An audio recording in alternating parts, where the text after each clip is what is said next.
স্বাগত নিউজ 24 সংবাদে। পুরো সংবাদে আপনাদের সাথে আছি আমি ফয়সাল মাহমুদ। দর্শক দেখছিলেন সংবাদ শিরোনামগুলি। চলে যাব পুরো খবরে। সৌদি আরবে পবিত্র শাওয়াল মাসের চাঁদ দেখা গেছে। দেশটিতে আগামীকাল রোববার পবিত্র ঈদ উল ফিতর উদযাপিত হবে। অর্থাৎ এবারের রমজান মাস শেষ হচ্ছে 29 দিনে।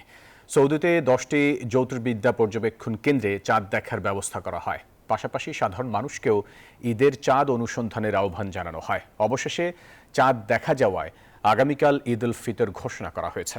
সাধারণত সৌদি আরবের পরদিন বাংলাদেশে ঈদ উদযাপিত হয়, তবে আনুষ্ঠানিক ঘোষণা আসবে আগামীকাল চাঁদ দেখা কমিটির বৈঠকে।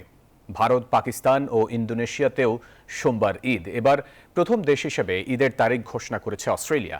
দেশটি ঈদ উল ফিতর 31 মার্চ উদযাপন করবেন।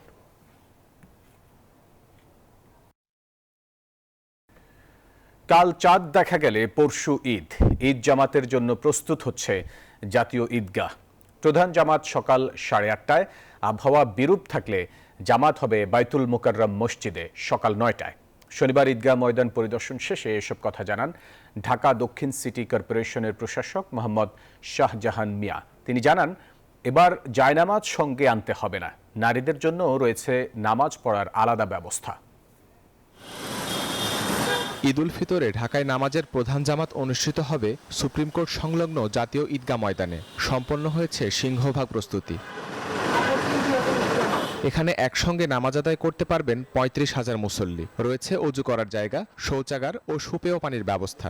নারীদের নামাজ আদায়ের জন্য থাকছে নির্ধারিত স্থান। বিছানো হয়েছে আরামদায়ক কার্পেট, তাই সঙ্গে আনতে হবে না জায়নামাজ।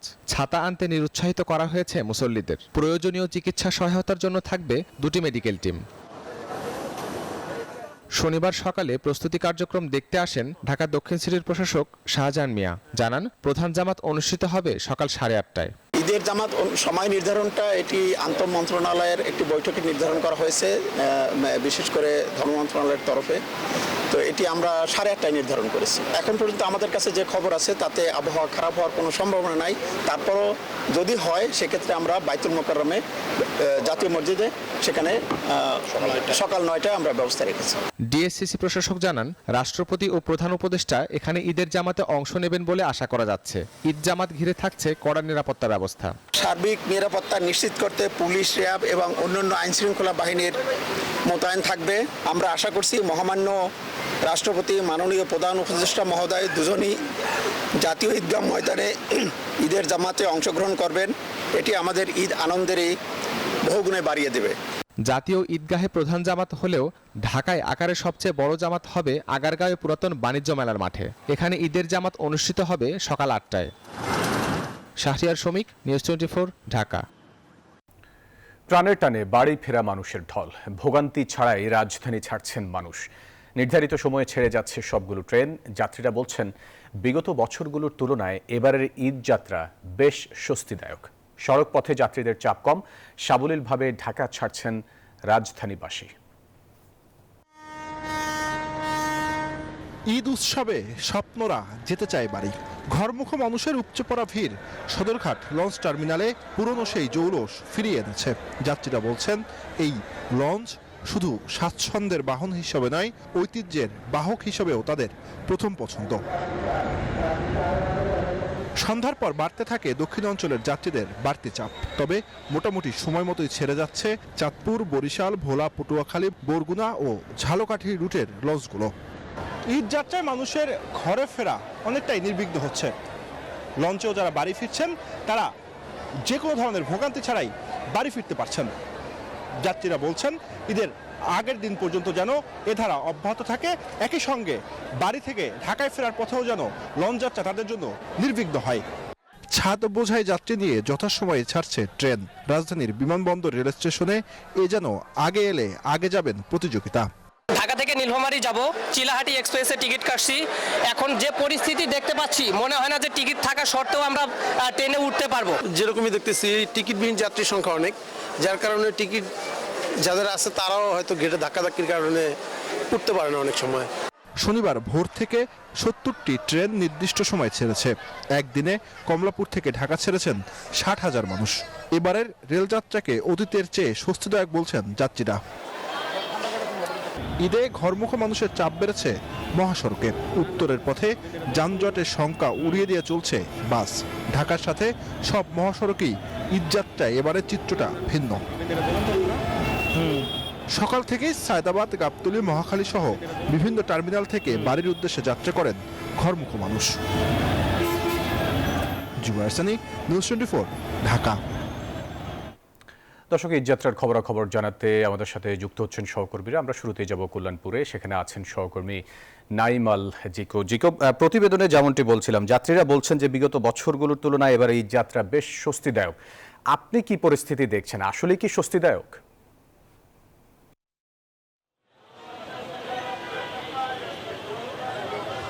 ফয়সাল, যেমনটি আমার সহকর্মী জুবায়ের সানি তার প্রতিবেদনে জানাচ্ছিল যে আজ এবারের ঈদযাত্রা গতবারের তুলনায় আসলেই অনেকটা স্বস্তিদায়ক। সকাল থেকে রাজধানীর বিভিন্ন পয়েন্টগুলো অর্থাৎ বাস টার্মিনালগুলো আমরা পর্যবেক্ষণ করেছি এবং প্রতিটি জায়গাতেই কিন্তু মানুষের চাপ অনেক কম ছিল। এই মুহূর্তে আমি রয়েছি ঠিক কল্যাণপুর বাস টার্মিনালে, যেখান থেকে উত্তরের মানুষ আসলে এখান থেকেই বাসগুলো ধরে নিজ নিজ গন্তব্যে যান এবং সন্ধ্যার পর থেকে কিন্তু এখানে মানুষের যেই পরিমাণটি আসলে দেখছেন সেটি দেখেই বোঝা যাচ্ছে যে মানুষের চাপ কি পরিমাণ বেড়েছে এবং যেই বাসগুলো আসলে সারাটা দিন অলসভাবে সময় কাটিয়েছে তারাও কিন্তু ব্যস্ত হয়ে পড়েছে উত্তরের পথে রওনা হওয়ার জন্য। এবং এখানে কিন্তু বিভিন্ন মানুষ যারা টিকিট কেটেছেন আগে থেকে তারা কিন্তু তাদের গন্তব্যে পৌঁছানোর জন্য বেশ আগে এখানে পৌঁছে গেছেন, কারণ সবাই হলো অন্যান্য বারের মতন চিন্তা করেই কিন্তু হাতে সময় নিয়ে রওনা দিয়েছিলেন এবং তারা কিন্তু এখানে অনেক আগেই এসে কাউন্টারে পৌঁছেছেন, যার কারণে তারা অপেক্ষা করছেন তাদের হলো গন্তব্যের বাসটি এখানে এসে পৌঁছলেই তারা প্রিয়জনদের সাথে আসলে ঈদ করতে নিজ নিজ বাড়ির উদ্দেশ্যে রওনা দেবেন। তো ভোগান্তি নেই বললেই চলে। তারপর আগে এসে চলে আসার কারণে কাউন্টারগুলোতে কিছুটা ভিড় রয়েছে, মানুষের অপেক্ষা কিন্তু রয়েছে এবং পাশাপাশি যদি বলতে চাই যে এখানে প্রত্যেকটি কাউন্টারে কিন্তু পুলিশ তাদের কন্ট্রোল রুম বসিয়েছেন এবং নিরাপত্তা নিশ্চিতের জন্য কিন্তু সব ধরনের ব্যবস্থা তারা গ্রহণ করেছে এবং পাশাপাশি বিআরটিএ তারা কিন্তু বলেছে যে অতিরিক্ত ভাড়া আদায়ের যদি কোনো রকমের কোনো অভিযোগ তারা পেয়ে থাকেন সেই ক্ষেত্রে তারা কঠোরভাবে ব্যবস্থা নেবেন। অন্যদিকে কিন্তু আমরা বাস টার্মিনাল কর্তৃপক্ষ অর্থাৎ বাসের যেই সমস্ত বিভিন্ন পরিবহন আছে তাদের সাথে আমরা কথা বলেছি, তারা যেটি জানিয়েছেন যে সকাল থেকে আসলে যাত্রী না থাকলেও গতকালও আসলে যাত্রী খুব একটা বেশি ছিল না, আজকেও সারাদিন যাত্রী বেশি ছিল না, তবে বিকালের পর থেকে কিন্তু যাত্রীর সংখ্যা বাড়া শুরু হয়েছে এবং তারা নির্দিষ্ট ভাড়া নিয়েই সরকার নির্ধারিত যেই ভাড়াটি রয়েছে সেটি নিয়ে কিন্তু যাত্রীদেরকে টিকিট বিক্রি করছেন। অনেক ক্ষেত্রে কিন্তু দেখা গেছে যে যাত্রীরা অল্প ভাড়া দেওয়ার কারণে কিন্তু অল্প ভাড়া দেওয়ার জন্য কিন্তু রাস্তা থেকেই নিজ নিজ গন্তব্যে পৌঁছানোর জন্য চেষ্টা করছেন বলেও তারা কিন্তু একটি অভিযোগ আমাদের কাছে করেছিলেন। তো সার্বিকভাবে যদি বলি যে সন্ধ্যার পর থেকে কিন্তু যাত্রীর সংখ্যা বাস টার্মিনালগুলোতে বেড়েছে। উত্তরে নিজের বাড়ি যাওয়ার জন্য কিন্তু প্রিয়জনদের সাথে ঈদ করার জন্য এখানে এসে উপস্থিত হয়েছেন হাজার হাজার মানুষ, তারাও যাচ্ছেন। তো এই ছিল এখন পর্যন্ত আমার কাছে এখানকার সবশেষ তথ্য। সাভারে আমার আরেক সহকর্মী নাজমুল রয়েছেন, সেখানকার চিত্র জানতে সরাসরি চলে যাব তার কাছে। নাজমুল।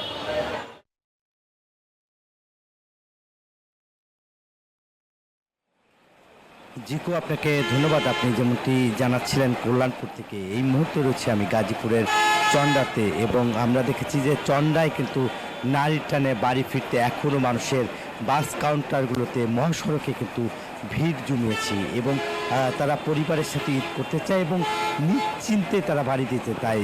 সে কারণেই কিন্তু এখনও যদি আমি দেখাই যে এই গাজীপুর চন্ডার মোড়ে যে এখনও শত শত পরিবহন সেখানে রয়েছে এবং আমরা যদি দেখাই যে এই যে সড়কে কিন্তু দেখতেই পাচ্ছেন, আপনার যদি একটু ক্যামেরা দিয়ে দেখানোর চেষ্টা করব যে কী পরিমাণ এখনও সড়কে পরিবহন রয়েছে এবং এখনও কিন্তু মানুষ মানে বাড়ি যাওয়ার জন্য কিন্তু এখানে চন্ডায় কিন্তু ভিড় করছে এবং 23টি জেলার মানুষ এখান থেকে বাড়িতে যাচ্ছে এবং আমরা যদি দেখা যে ফ্লাইওভারে কিন্তু একই রকমের সেখানেও কিন্তু দীর্ঘ লম্বা লাইন রয়েছে এবং নারীর টানে বাড়ি ফিরতে এই 23 জেলার মানুষ এখান থেকেই আসলে জড় হচ্ছে, এখান থেকে বিভিন্ন জেলায় তারা যাচ্ছে এবং বগুড়া, রাজশাহী, পঞ্চগড় বা অন্যান্য যে উত্তরবঙ্গের যে 23টি জেলার মানুষ এখান থেকে যাতায়াত করার জন্য এখনও কাউন্টারগুলোতে দেখতেই পাচ্ছেন, যদি আপনি দেখায় যে অসংখ্য যাত্রী এখানে রয়েছে এবং তারা বলছে পরিবারের সাথে ঈদ করার জন্য শেষ মুহূর্তে আমরা দেখেছি যে এখনও তারা পণ্যবাহী ট্রাকেও কিন্তু জীবনের ঝুঁকি নিয়ে যেতে হচ্ছে, যেহেতু এখানে যেতে হবে তাদেরকে। এবং যে ব্যানারের যেসব গাড়ি ছিল সেসব গাড়িতে কিন্তু এখন সিট নেই, যার ফলে আসলে এই যে অন্যান্য যে লোকাল বাস, সেই লোকাল বাস তারা ঠিক করে ঘুরিয়ে কিন্তু এখান থেকে যাত্রী ভরে বিভিন্ন জেলায় যাওয়ার চেষ্টা করছে। আমরা নবীনগরেও কিন্তু দেখেছি, নবীনগর থেকে ঠিক 22টি জেলার মানুষ সেই ঢাকা রিচা মহাসড়ক হয়ে তারা কিন্তু যাতায়াত করছে। এবং একই অবস্থায় যদি আপনাদের যে দেখাতে চাই যে এখানকার যে লোকজন কিন্তু এখন পারাপার হচ্ছে এবং বাড়িতে যাচ্ছে এবং পরিবারের সাথে তারা ঈদ করতে যাচ্ছে। এবং একই সঙ্গে এখানকার যে এখনও যে হাইওয়ে পুলিশের যে বিভাগীয় যে ডিআইজি তিনি রয়েছেন এবং তিনি আমাদের সাথে কথা বলেছেন। তিনি বলেছেন যে সড়কে আইন শৃঙ্খলা বাহিনী মোতায়েন রয়েছে, যাতে কোথাও ডাকাতি ছিনতাই যাতে পরিবহনে না করতে পারে, সেই কারণে 12টি প্ল্যাটফর্ম তারা তৈরি করেছে, সেখানে স্ট্রাইকিং ফোর্স রয়েছে এবং তাদের সাথে যৌথ বাহিনীও কিন্তু মিলে একসঙ্গে কাজ করছে। এবং আমরা দেখেছি তাদের সাথে র্যাব, পুলিশ এবং সেনাবাহিনী একই সঙ্গে তারা কাজ করছে। এবং আমরা দেখেছি বাইপেলেও কিন্তু আমরা দেখেছি সেনাবাহিনী সেখানে সড়কে কিন্তু যে এই যানজট নিরসন করতে কাজ করছে এবং তারা একটি পয়েন্ট। এবং নবীনগরও আমরা দেখেছি সেনাবাহিনী সেই একই রকমের যানজট যাতে সৃষ্টি না হয় সেই কারণে তারা সব গাড়ি কিভাবে পাস করবে এবং নিরাপদে বাড়িতে যাবে সেই কাজটি আসলে করছেন। এই ছিল আমার কাছে গাজীপুরের চন্ডায় সড়কের খবর এবং ঘরে ফেরা ঈদের মানুষের যাত্রীদের সর্বশেষ খবর। ফিরে যাচ্ছি স্টুডিওতে ফয়সালের কাছে। ফয়সাল, আপনাকে ধন্যবাদ আমাদের সাথে যুক্ত হওয়ার জন্য। 4 দিনের চীন সফর শেষে দেশে ফিরেছেন প্রধান উপদেষ্টা ডক্টর মোহাম্মদ ইউনূস। শনিবার রাত 8:10 ঢাকার হযরত শাহজালাল আন্তর্জাতিক বিমানবন্দরে নামে সরকার প্রধানকে বহনকারী ফ্লাইট। এই কথা জানিয়েছেন প্রধান উপদেষ্টার উপপ্রেস সচিব আবুল কালাম আজাদ মজুমদার। চীন সরকারের আমন্ত্রণে 4 দিন চীন সফর করেন ডক্টর ইউনূস। সফরে চীনের প্রেসিডেন্ট শি জিনপিং এর সঙ্গে বৈঠক করেন তিনি। সই হয়েছে একটি চুক্তি ও 8টি সমঝোতা স্মারক। বাংলাদেশকে $210 মিলিয়ন বিনিয়োগ, ঋণ ও অনুদান দেওয়ার প্রতিশ্রুতিও দিয়েছে বেইজিং।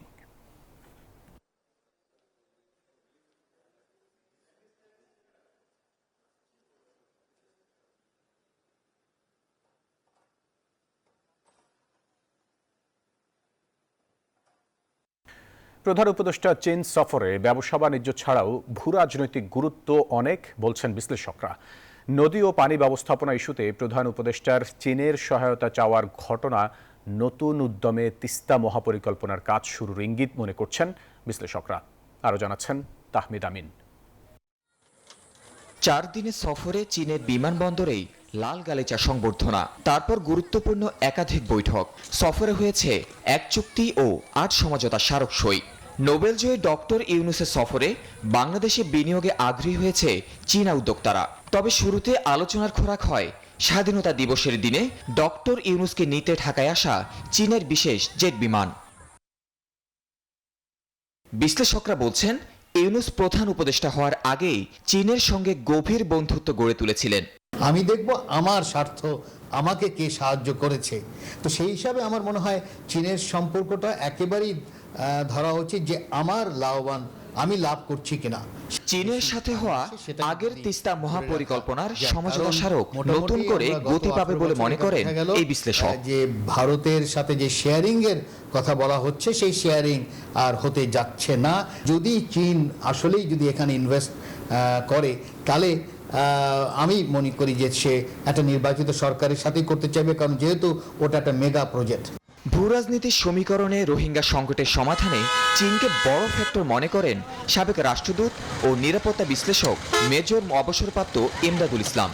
চীন বাংলাদেশকে মিয়ানমারের সাথে আরও বেশি করে এনগেজ হওয়ার জন্য, আরও বেশি করে সেখানেই অ্যাপ্রোচটা করার জন্য এক ধরনের পরামর্শ দিয়েছে। সেটা যদি হয় তাহলে আমি বলবো যে রোহিঙ্গা সমস্যা যেই তিমিরে সেই তিমিরেই রয়ে গেছে। প্রধান উপদেষ্টা সফরে বাংলাদেশকে $210 কোটি বিনিয়োগ, ঋণ ও অনুদানের প্রতিশ্রুতি দিয়েছে চীন। সাথে আগের নেয়া ঋণের সুদ কমানোর আশ্বাস পেয়েছে ঢাকা। তাহমিদ আমিন, নিউজ 24, ঢাকা। নির্বাচন হলে বিএনপি বিপুল ভোটে বিজয়ী হবে, তাই একটি মহল নির্বাচন পিছিয়ে দেওয়ার ষড়যন্ত্র করছে, এমনটি অভিযোগ করেছেন দলটির মহাসচিব মির্জা ফখরুল ইসলাম আলমগীর। তিনি বলেন, জনগণের ভোটাধিকার হরণের চেষ্টা করা হলে ফের রাজপথে নামবে বিএনপি।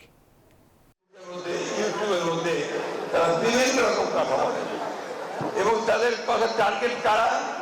তাদের টার্গেট হচ্ছে বিএনপি। কেন?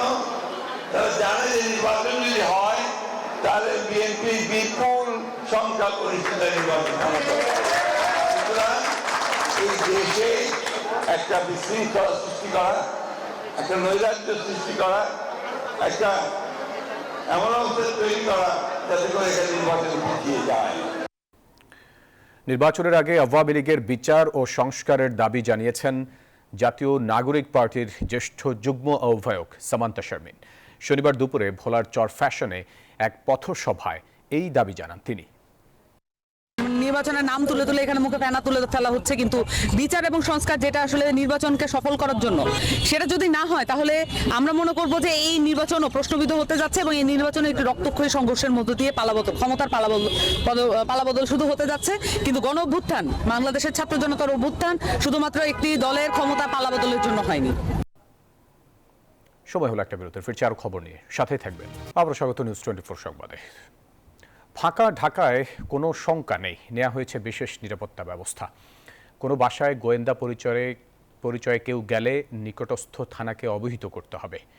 এসব কথা বলেছেন স্বরাষ্ট্র উপদেষ্টা ও ডিএমপির ডিবি প্রধান। সম্প্রতি নানা কারণে আইন শৃঙ্খলা পরিস্থিতি নিয়ে শঙ্কায় নগরবাসী। এমন প্রেক্ষাপটে ঈদের 9 দিনের টানা ছুটিতে অনেকটাই ফাঁকা ঢাকা। রাস্তাঘাটে মনে হয় ঈদে কি হবে আসলে এটা বুঝতে পারতেছি না। স্থানীয়ভাবে এখানে সিকিউরিটির ব্যবস্থা আছে, পাশাপাশি যদি পুলিশ প্রশাসন আরেকটু অ্যাক্টিভ হয়, এমন কোনো মাইজেরিয়াস কিছু হওয়ার মতো কোনো লক্ষণ আমি দেখি না। বিশেষ করে এবার রমজানের আগের থেকে দেশব্যাপী একটা আমূল পরিবর্তন আমরা লক্ষ্য করছি। বিশেষ করে দ্রব্যমূল্য হইতে আরম্ভ করে আইনশৃঙ্খলা বাহিনীর বিভিন্ন কর্মকাণ্ড আমাদের প্রশংসার দাবি রাখে। শনিবার গাবতলী বাস স্ট্যান্ড পরিদর্শন করতে এসে আইন শৃঙ্খলা নিয়ে কথা বলেন স্বরাষ্ট্র উপদেষ্টা। এ সময় ঈদকে কেন্দ্র করে যে কোনো ধরনের ষড়যন্ত্র রুখে দেওয়ার প্রত্যয় ব্যক্ত করে উপদেষ্টা। ফাঁকা ঢাকার নিরাপত্তায় বিশেষ ব্যবস্থা নেওয়ার কথাও জানান তিনি। সবাই ছুটি ভোগ করতেছে, কিন্তু আমার পুলিশ কিন্তু সশস্ত্র বাহিনী, পুলিশ, বিজিবি, আনসার, এরা কিন্তু কেউ ছুটিতে যাচ্ছে না।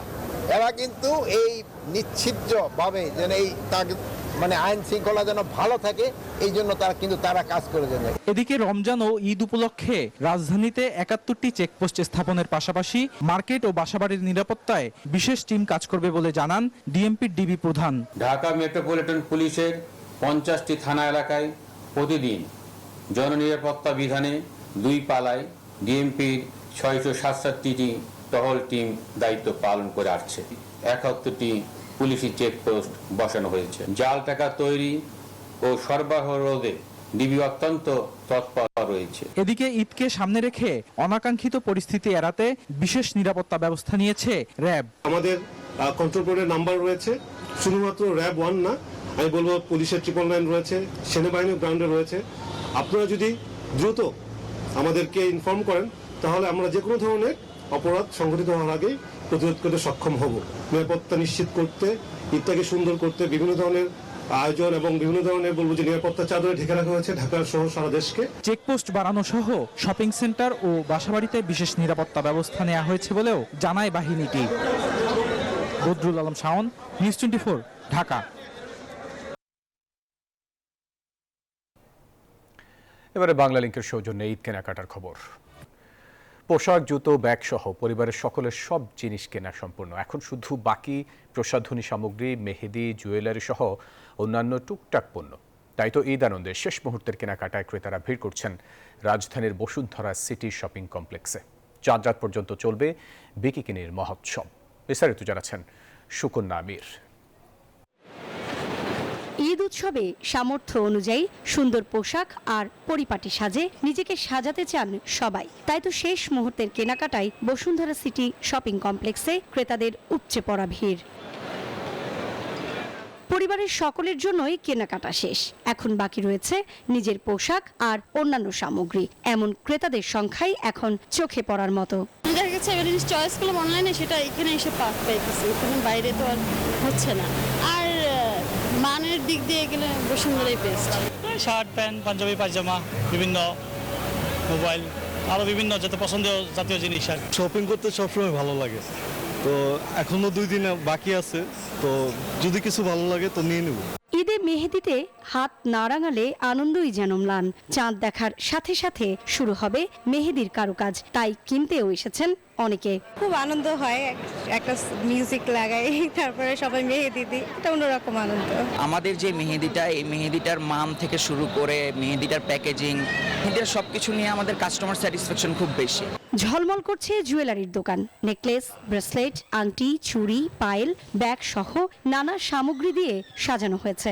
সাজের অনুষঙ্গে এসব পণ্য যোগ হচ্ছে কেনাকাটার তালিকায়। আমাদের পায়েলের কালেকশন আছে, বিভিন্ন পরিমাণের ফিঙ্গার রিং আছে, কানের দুল আছে, এগুলোতেই মানুষ বেশি ফোকাস করতেছে এখন। এখন তো মোটামুটি ঈদের সবকিছু কেনা শেষ, জাস্ট লাস্ট মোমেন্টে দেখা যাচ্ছে একটা চেইন বা একটা আংটি, এগুলোই দেখছি। জুয়েলারি একটু যে সিম্পলি, গরম না এখন, জাস্ট নর্মালভাবে নর্মালগুলোই পরবো, বেশি মানে গর্জিয়াস পরবো না।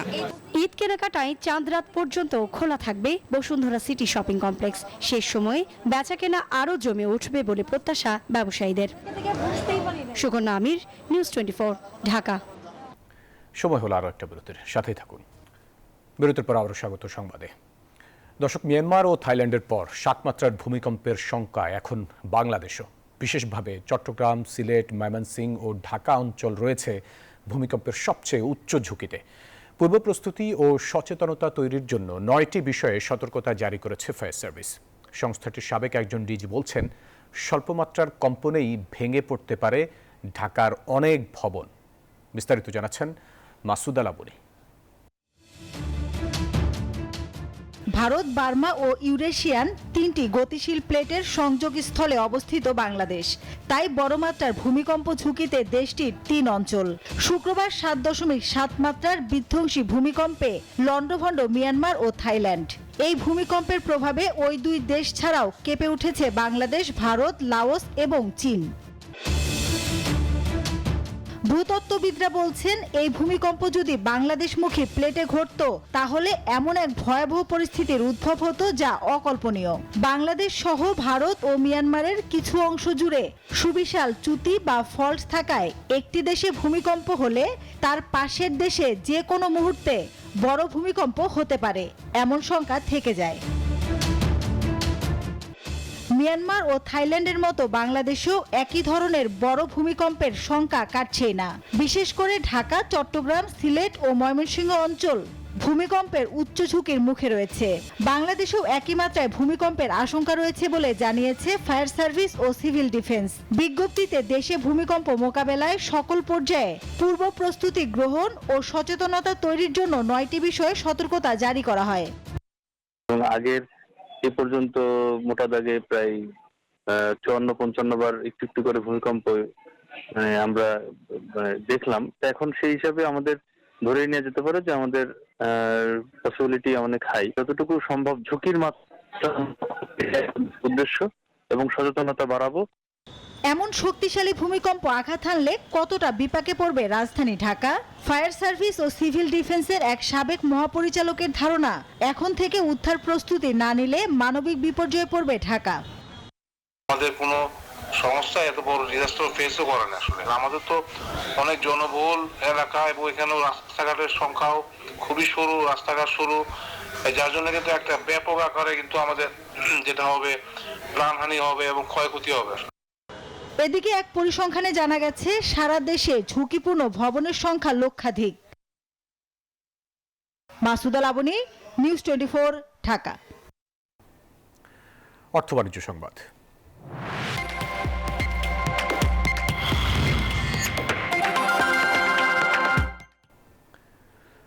দর্শক, ঈদে উৎসব করে হাতে মেহেদি পরে থাকেন নারীরা। ঈদ উল ফিতরের ঠিক আগ মুহূর্তে ঢাকায় আয়োজন করা হলো জমকালো মেহেদি উৎসব। মেহেন্দি বাই মিমির এই মেহেন্দি ফেস্টে তাদের সমস্ত পণ্য কেনার পাশাপাশি লাইভ মেহেদি দেওয়ার সুযোগ রয়েছে। নতুন ও ভিন্ন ভিন্ন ডিজাইনে মেহেদি পরতে ভিড় করেন অনেকে। হাত জুড়ে ভরাট দীর্ঘ কারুকার্যময় মেহেদির ডিজাইন ঈদে যোগ করে ভিন্ন মাত্রা। তাই তো মেহেদি ছাড়া ঈদ উৎসবের কথা যেন চিন্তাও করা যায় না। আসন্ন ঈদ উল ফিতরের আনন্দে সবাইকে রাঙাতে ঢাকায় আয়োজন করা হয় দেশের সবচেয়ে বড় মেহেদি উৎসব ঈদ মেহেদি ফেস্ট 2025। মেহেদি বাই মিমির এই বিশেষ আয়োজন ছিল লাইভ মেহেদি নেওয়ার সুযোগ। এতে দেশের শীর্ষ স্থানীয় মেহেদি শিল্পীরা উপস্থিত ছিলেন এবং ক্লায়েন্টের পছন্দ অনুসারে তাদের সৃজনশীল ডিজাইনগুলো হস্তান্তর করবেন। মেহেন্দি বাই মিমি এর প্রতিষ্ঠাতা তানজিলা আক্তার মিমি উক্ত অনুষ্ঠানে উপস্থিত ছিলেন। জানান, অভিজ্ঞ মেহেন্দি শিল্পীদের মেহেদি ডিজাইনের কারুকাজ নেয়া ও তাদের তৈরি অর্গানিক মেহেদি ব্যবহার করাই এই অনুষ্ঠানের লক্ষ্য। এটাতে একটু এক্সট্রা একটা ঈদ ভাইব থাকে, যে ঈদের একটা আনন্দটাকে আরো বেশি দ্বিগুণ করার জন্য। আগে যেটা হয়তো সচরাচর সবাই আর্টিস্টদেরকে এক বাসাতে হোম সার্ভিসের জন্য ডাকতো, বাট এখানে একই সাথে মেহেদি কিনতে পারছে, পাশাপাশি এরকম একটা মেলার মতো একটা উৎসব আছে যেখানে সবাই মেহেদি পড়তে পারছে। এই কারণেই আর কি এটার উৎসবটা আর কি আয়োজন করা আমাদের। ঢাকা ক্যান্টনমেন্টের ইসিবি চত্বরের ব্লু মুন টাওয়ারের 13 তলায় এই মেহেদি উৎসব চলবে 30 মার্চ পর্যন্ত। Desk report, news 24। আবারও স্বাগত সংবাদে। এবারে খেলার খবর। ঈদের বিরতিতে যাওয়ার আগে সবাইকে চমক দিয়ে ডিপিএল এর টেবিলের শীর্ষে আবাহনী, অথচ মৌসুমের শুরুতে দলটিকে নিয়ে সন্দেহ ছিল। অভিজ্ঞ তরুণদের মিশেলে গড়া আবাহনীকে টপার করেছেন নতুন কোচ হান্নান সরকার। জানালেন, শিরোপা জেতাই এখন মূল লক্ষ্য। ঢাকা প্রিমিয়ার লিগে এখন বিরতি। ঈদের আগে 8 রাউন্ড শেষে লিগ টেবিলের শীর্ষে উঠে চমক দেখালো আবাহনী। শুরুতে অবশ্য লিগের সর্বোচ্চ সফল দলটিকে এবার গোনায় রাখেননি অনেকেই। দেশের পট পরিবর্তনের পর জাতীয় দলের তারকা ক্রিকেটাররা ক্লাব ছেড়ে গেছেন। আবাহনীকে টিকিয়ে রাখতে দলে নেওয়া হয় মুমিনুল হক, মোহাম্মদ মিঠুনের মতো অভিজ্ঞদের। মুসাদ্দেক হোসেন আগে থেকেই আবাহনীর সঙ্গী। নাজমুল হোসেন শান্তর নেতৃত্বে যুব বিশ্বকাপ খেলা একঝাঁক তরুণ চলতি মৌসুমে এই দলের সারথি। আবাহনীর এই সাফল্যের পেছনে অন্যতম কারিগর নতুন কোচ হান্নান সরকার। জানালেন, আবাহনীকে শিরোপা এনে দেওয়াই তার মূল লক্ষ্য। প্রথম দিন থেকে আমি ইন্টারভিউ বা কমিউনিকেশনের সব জায়গায় একটা জায়গায় বলছিলাম যে আমার লক্ষ্য চ্যাম্পিয়ন হওয়া। চ্যাম্পিয়ন তো আসলে বলে হওয়া যায় না, তার সঙ্গে ভাগ্য লাগে, ভালো ক্রিকেট খেলেই সেটা হতে হয়। সে ভালো ক্রিকেটের কাজটা আমরা করছি। দিন শেষে চ্যাম্পিয়নশিপটা তো লিগ শেষেই বোঝা যাবে, বাট এখন পর্যন্ত লক্ষ্যই একই। রমজান মাসে ডিপিএল আয়োজন নিয়ে সমালোচনা রয়েছে। হান্নান সরকার জানালেন, সূচির ব্যস্ততায় চালিয়ে যেতে হচ্ছে এই আসর। ন্যাশনাল লিগ শেষ হওয়ার পরে কিন্তু আমরা দেখি যে বিপিএল এর সময়টা চলে আসে, তারপরে প্রিমিয়ার লিগ। এখন আপনি যদি ফার্স্ট ক্লাসের জায়গায় যদি ঢাকা প্রিমিয়ার লিগটা নিয়ে যান, তখন আপনারাই হয়তো প্রশ্ন করবেন ফার্স্ট ক্লাস ক্রিকেটকে গুরুত্ব কম দেওয়া হচ্ছে। আসলে সিজনের শুরুতে সবসময় লঙ্গা ভার্সন ক্রিকেটটা খেলে প্লেয়াররা কনফিডেন্সটা ফিরে পায়, এবং প্লেয়ারদের কনফিডেন্স আনার জন্য লঙ্গা ভার্সন যত ক্রিকেট খেলা যায় তত ভালো। আন্তর্জাতিক আসরে ভালো করতে হলে ক্রিকেটারদের ঘরোয়া লিগে পারফর্ম করা জরুরি, পাশাপাশি উন্নত করতে হবে ক্রিকেটীয় দক্ষতা, বলেন জাতীয় দলের সাবেক এই ওপেনার ও নির্বাচক। আল মাহমুদ ফাহিম, নিউজ 24, ঢাকা। দর্শক, এই ছিল সংবাদে। এতক্ষণ সাথে থাকার জন্য ধন্যবাদ সবাইকে।